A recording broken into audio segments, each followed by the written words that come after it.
This lecture series of 4 parts will provide you with an overview of ventilation and gaseous exchange within the lungs. I'll start by covering the learning outcomes and also an explanation of a broad conceptual framework or model for movement to help provide context for the content that follows.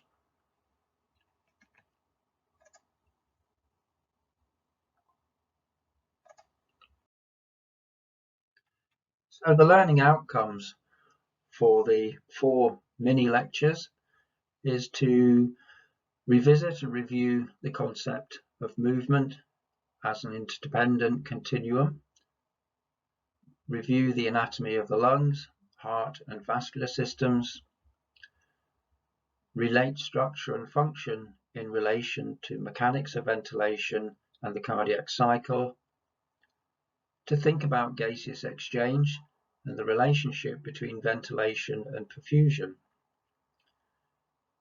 and finally to consider implications for practice-related issues, in particular positioning and arterial blood gas readings.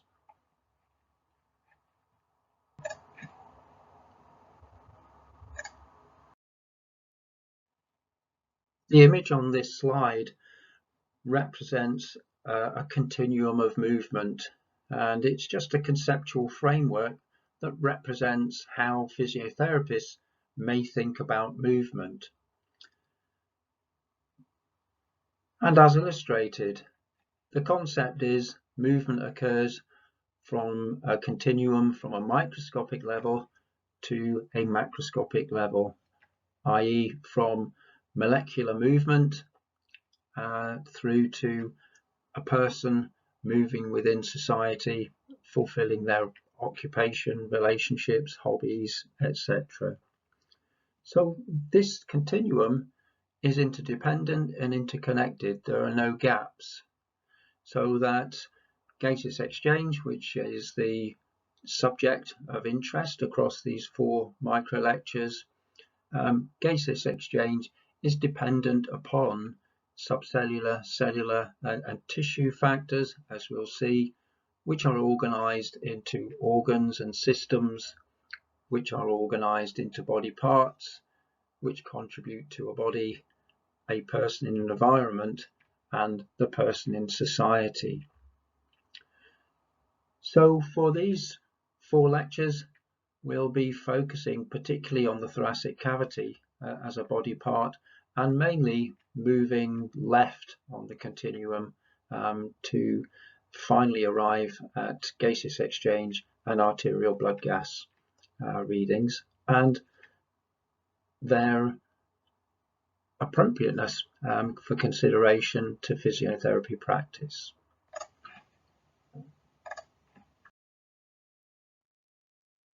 So the 4 parts to the lecture series.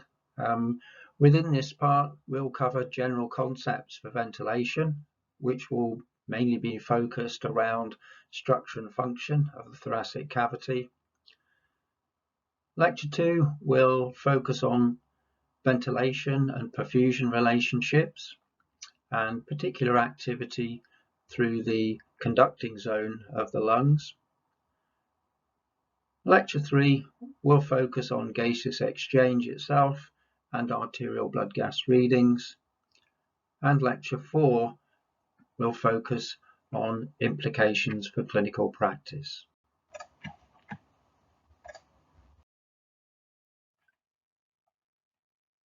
Okay, we'll start with the thoracic cavity and the concept of the thorax as a musculoskeletal pump. The thoracic cavity, the bony factors, are bounded posteriorly by the vertebrae of the thoracic spine and anteriorly by the sternum. And the sternum itself comprises 3 parts: superiorly the manubrium, the sternal body, and below the xiphoid process. Between the 2 structures lie the 12 pairs of ribs, which articulate anteriorly at the sternocostal joints the joints between the ribs and the sternum, and posteriorly articulate with the thoracic vertebrae at the costovertebral joints and the costotransverse joints. These latter two joints form an axis for movement, so that contraction of the diaphragm, the main muscle of ventilation, which is seen inferiorly there at the bottom of the thoracic cavity, which is a thin sheet of muscle which separates the thoracic cavity from the abdominal cavity. On contraction, the diaphragm descends, the dimensions of the thoracic cavity increase, therefore lowering the pressure within the lungs, and air flows from the atmosphere into the lungs. Within relaxed breathing, exhalation is a fairly passive process. The diaphragm relaxes and returns to its original position, and the air moves out. You should also be aware of muscles involved in ventilation, such as the external and internal intercostal muscles, and also accessory muscles of ventilation, namely the sternomastoid muscles and the scalene muscles, which lie deep to sternomastoid, and also some involvement around the upper fibers of trapezius, and occasionally static work from the muscles around the shoulder joint.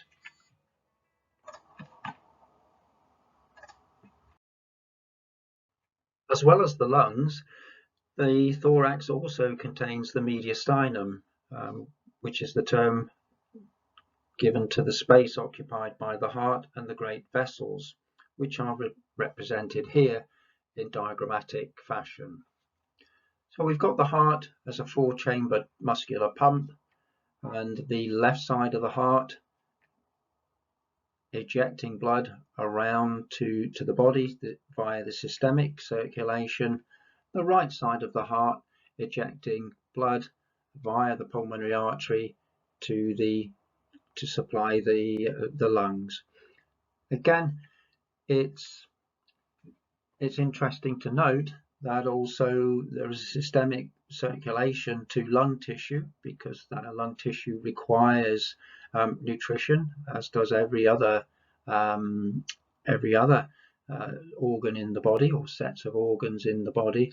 But the pulmonary system, the pulmonary artery delivering blood or deoxygenated blood to the lungs, is concerned with gaseous exchange.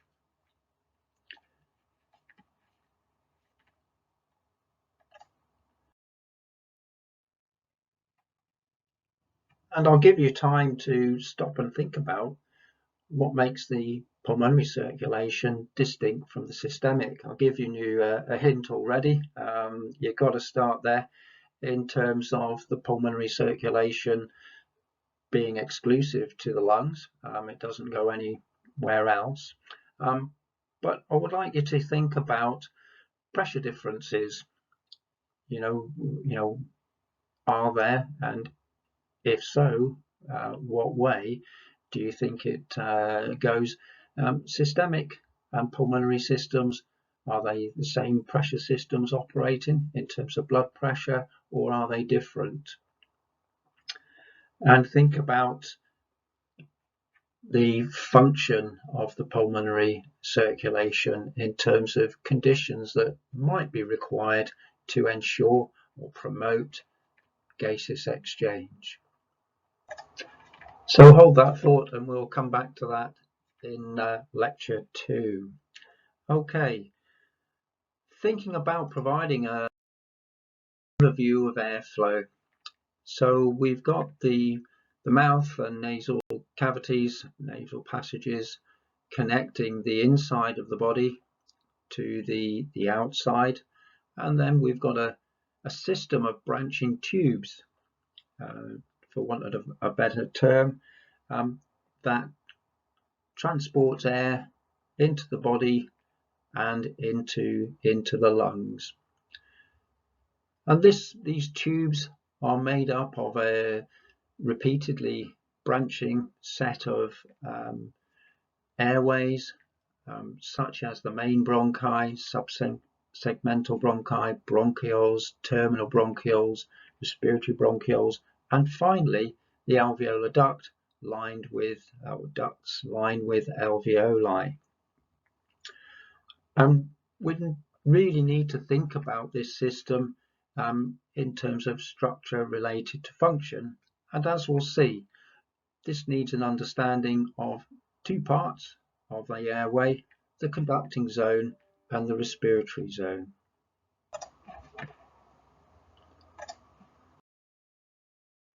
So we'll start with the upper airways, and the upper airways represents the passages from the nose and mouth via the larynx and the trachea, which branches into the left and right main bronchus at a structure named the carina, which I'm outlining there.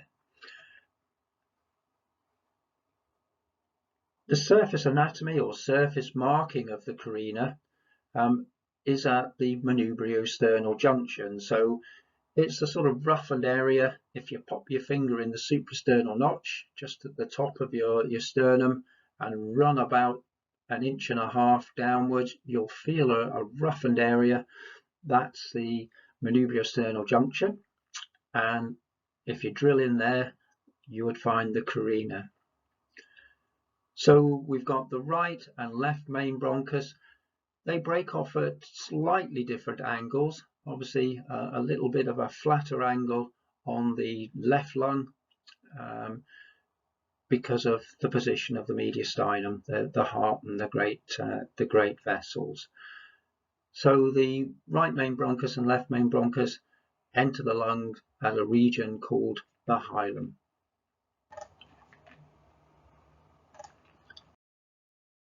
The lungs themselves sit within the thoracic cavity, and basically two spongy conical structures that sit inside the thoracic cavity, and each lung is divided into lobes by structures called fissures.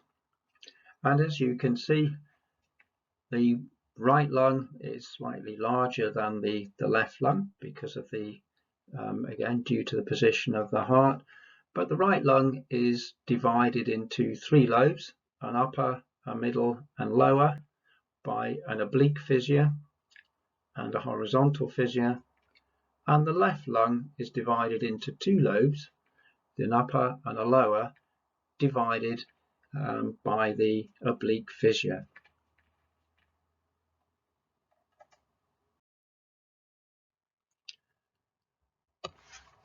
Lining the thoracic cavity and covering the lungs are the pleural membranes, and these are essential structures in terms of our continuum of movement because they provide the connection between the thoracic wall and lung tissue itself. So the parietal pleura lines the thoracic wall and the visceral pleura covers the lungs. Between the two membranes is a potential space which is filled with a small amount of fluid which creates a negative pressure. These structures are essential for ventilation. So with the changing shape of the thorax, as outlined a couple of slides ago, the negative pressure of the pleura basically drags the lung tissue with it. And it's this negative pressure that holds the lungs open and then facilitates airflow within to the lungs. The right hand side of this slide is just for interest, some terminology of conditions that can involve the pleural membranes. Pleural effusion is a build-up of fluid within the pleural space, the space between the two pleural membranes. Again, any increase in fluid there will result in an area of collapse on the lung lying underneath. Hemothorax is, as the name suggests, blood in the pleural space. Pneumothorax, air in the pleural space. Pleurisy is a term given to inflammation of the pleura, and hemopneumothorax, it's blood and air in the pleural space.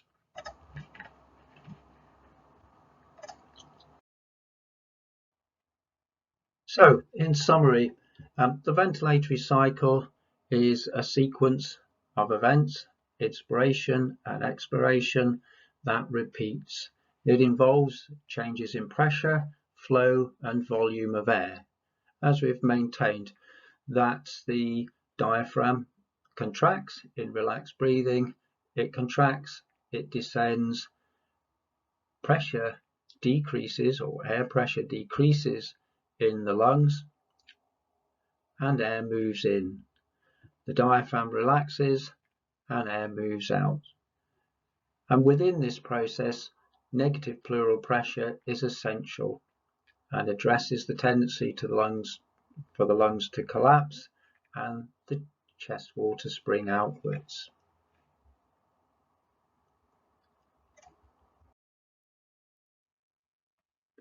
If we go back to look at the interior of each lung, we've established that the right lung has 3 lobes and the left lung has 2 lobes, an upper, middle and lower, and an upper and lower respectively.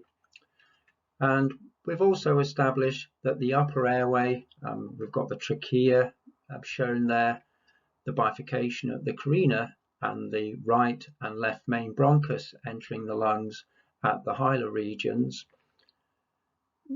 On entering to the lung tissue, these airways divide and subdivide to form lobar bronchi and segmental bronchi within each lobe, and again divide and subdivide eventually to form alveolar ducts and alveoli. So the airway is divided, as you can see here, to a conducting zone and a respiratory zone. The respiratory zone is really the business end of the affair. It's the place where gaseous exchange takes place across the respiratory membrane within the alveoli. The conducting zone does what it says on the can, really. The job of the conducting zone is airway protection and to try and get air efficiently through to the respiratory zone. Like most tubes in the body, the airways are no different and are generally made up of 3 coats. An outer coat which has a protective function in terms of the elastic fibers. You can see in purple I'm running the cursor down, and lined by hyaline cartilage, which we'll say a little bit more about in the next lecture, which you can see are present within the trachea, main and lobar bronchi. A middle smooth muscle coat, which again, it's beyond control. It's not something that you can actively contract, but again, the smooth muscle contracts. If it contracts and spasms, it will limit airflow. Obviously, relaxation of that muscle will open up the airway. And lining the airways are very specialized epithelial cells, which we'll say a lot more about in the next lecture. But the important thing to remember, and it simplifies things immensely, if you appreciate, it's fairly logical. The conducting zone needs to be stable, needs to be effective in moving air through lung tissue. So again, they're quite substantive structures, and these 3 coats. The respiratory zone, you need a very thin membrane, 1 cell thick. So as we move down the respiratory tree, it stands to reason that you're going to lose coats. You're going to lose the outer coat, the protective elastic fibers. All those things persist in terms of stability. You're going to quite a way down in the airways, but for sure the epithelial cells associated in the hyaline cartilage have to decrease and disappear so that we're just left with this one cell thick structure at the alveoli. And this is probably a good place to stop. Quite a lot to think about. Have a break, and I'll see you, and I'll join you in the next section.